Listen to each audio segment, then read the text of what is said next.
Voilà, pourquoi je suis là aujourd'hui à vous faire des vidéos et à continuer à faire des vidéos, à publier du contenu et à vous solliciter avec mon blog, c'est parce que je suis passionné par la transformation intérieure.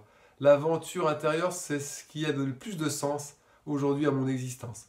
Quand j'étais plus enfant, bon, j'étais déjà quelqu'un de très inspiré par l'écologie, un grand besoin de fraternité. Et comme il y a eu beaucoup de conflits dans mon enfance, bon, après j'ai dû faire un travail thérapeutique pour m'apaiser, pour quitter cette insécurité et aussi tout ce stress qui restait dans mon cerveau.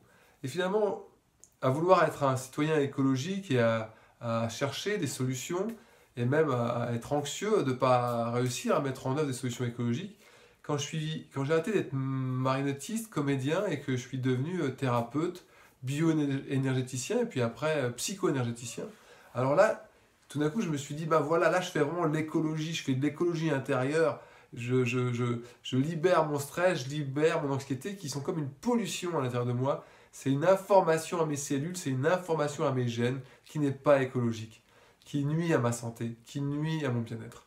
Alors là, j'ai commencé à me sentir bien. Je me suis dit, ça y est, Sylvain, tu es au bon endroit, tu fais vraiment de l'écologie, mais tu commences par toi, en toi, avant de vouloir changer les choses à l'extérieur. Et je trouve que c'est un grand bien, parce qu'après, on est plus à même de faire les bons choix et de s'engager quand on est plein de son potentiel et de sa propre énergie. C'est pour ça que j'ai commencé à mettre en ligne des méditations, parce que la méditation transformationnelle, c'est ce qui a boosté le plus mon évolution. Avant, j'ai fait du yoga, j'avais commencé par le tai chi, le reiki, il y a une dizaine d'années, à 33 ans, j'en ai 34 maintenant. Et le yoga est venu après, et effectivement, ça c'était très très bon. Je sentais que mon corps, mes résistants, je les sentais dans mon corps. Je sentais des endroits de manque de souplesse à l'intérieur de moi. C'était incroyable. Je rentrais de mes cours de yoga, je me disais, mais qu'est-ce que j'ai fait de moi? Qu'est-ce que j'ai fait de ce corps? Et puis, la méditation, alors là, ça a vraiment passé de l'autre côté. C'est-à-dire que j'ai vraiment été explorer ce- l'inconnu, quoi. Et l'inconnu m'a fait explorer l'inconscient, mes limitations, mon potentiel. Et j'ai l'impression que euh, ça m'a transformé. Évidemment, la pratique de la thérapie des champs mémoriels, la formation que j'ai faite et ma pratique, effectivement, elle m'aide aussi, elle contribue. Et elle contribue en ça qu'elle me permet aujourd'hui d'aider les gens à trouver leurs croyances limitantes. Car la croyance limitante, c'est vraiment comme le programme qui subsiste en nous. Et ce programme, il est une loi d'attraction. C'est-à-dire ce programme, il conditionne les expériences et mon regard sur les événements. Et j'ai vu que si j'avais une chose à faire, c'était à me défaire. Il n'y avait rien à faire.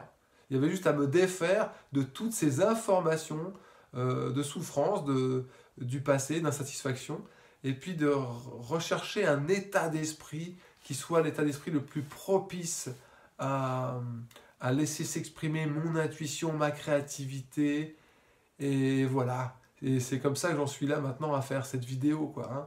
Mais c'est pas pour rien, c'est parce que je sais ô combien ça peut être efficace, ça peut être le- ce qui va permettre de révéler ce que vous êtes. Et c'est pour ça que après cette vidéo, après ce mailing, je vais vous envoyer du contenu qui va vous expliquer plus en détail comment s'y prendre. Comment s'y prendre pour laisser notre nature profonde. Et c'est simple, notre nature profonde, en fait, c'est ce qu'on appelle notre âme. Notre âme, c'est peut-être la chose qui est le plus fidèle à ce que nous sommes individuellement. Parce que notre corps, eh bien, ce n'est que notre corps, ce ne sont que des atomes, des molécules qui viennent de cette planète. Et comme on le sait aujourd'hui scientifiquement, eh ben, ces atomes, ils s'interchangent. Bon, ben, mon corps, c'est mon corps. Mais si je me limite à croire que moi, c'est mon corps, eh bien, ça peut être très compliqué. Alors pour quitter cette identification matérialiste, j'ai besoin d'explorer ce qu'est mon esprit. Et l'esprit, c'est quelque chose aussi d'assez incroyable. Certains disent qu'il n'y a qu'un seul esprit et que nous sommes chacun juste une vue de cet esprit, un regard différent sur la réalité, sa propre réalité. Bon, alors qu'est-ce qui me reste si ce corps, il est juste un fragment de cette planète, si mon esprit est juste le fragment d'un esprit, qu'est-ce qui me reste? Certains disent qu'il reste mon âme. Et l'âme, qu'est-ce que c'est? Eh bien l'âme, c'est ce qui génère en vous la bonté, la générosité aimante.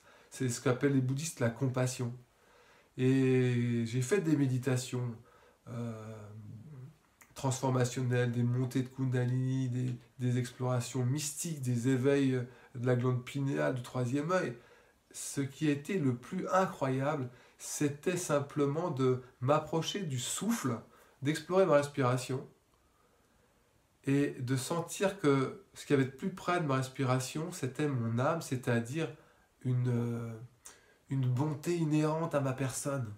C'est-à-dire que malgré tous mes jugements, malgré toute mon insatisfaction, malgré tous mes regrets, malgré tous ces sentiments douloureux de ma vie, en moi restait intacte une énergie de bonté, et on pourrait dire simplement d'amour ou de compassion.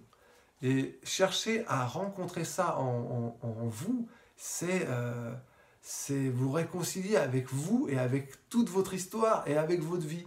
Et si vous êtes un être réconcilié avec vous-même, avec l'histoire, vous êtes réconcilié avec la vie, et du coup, ce que vous dégagez, c'est une appréciation de l'existence. C'est-à-dire une espèce de paix calme, une joie sereine, et pas de l'excitation, d'être heureux, d'avoir obtenu quelque chose ou d'avoir trouvé le succès. C'est au-delà de ça. C'est un état d'esprit plus calme, plus serein, plus empreint de plénitude. Et c'est là où la méditation transformationnelle et le coaching transformationnel, il peut vous aider. Et comme en thérapie des champs mémoriels, à vous libérer des informations du passé, mais surtout à trouver votre pratique, à apprendre à être dans votre pratique pour votre plus grand bien, pour votre évolution, pour votre révélation, et pour apprécier tout simplement l'existence et être là avec la bonne pensée, la bonne parole et le bon geste pour ceux qui en ont besoin et pour vous-même. Voilà pourquoi je fais des vidéos, voilà pourquoi je suis là à vous demander de liker ou de partager ces vidéos. C'est pour que ça prenne plus d'ampleur et qu'on soit de plus en plus à pratiquer la transformation, l'aventure intérieure et donc trouver la paix. Car j'ai plus l'illusion que ce que je vais faire par stratégie mentale va avoir une incidence sur le monde. Maintenant, je sais, grâce à la physique quantique et à ma propre pratique méditative, que c'est mon aventure intérieure, c'est ma légende personnelle qui m'attend. Voilà, l'acte héroïque, il est en moi, de moi à moi. C'est en chacun de nous que ça joue et ça a une incidence sur le monde. Je vous explique tout ça dans la prochaine vidéo que je vous envoie. Vous allez avoir des détails de compréhension de tout ça. Bien à vous, merci, au revoir.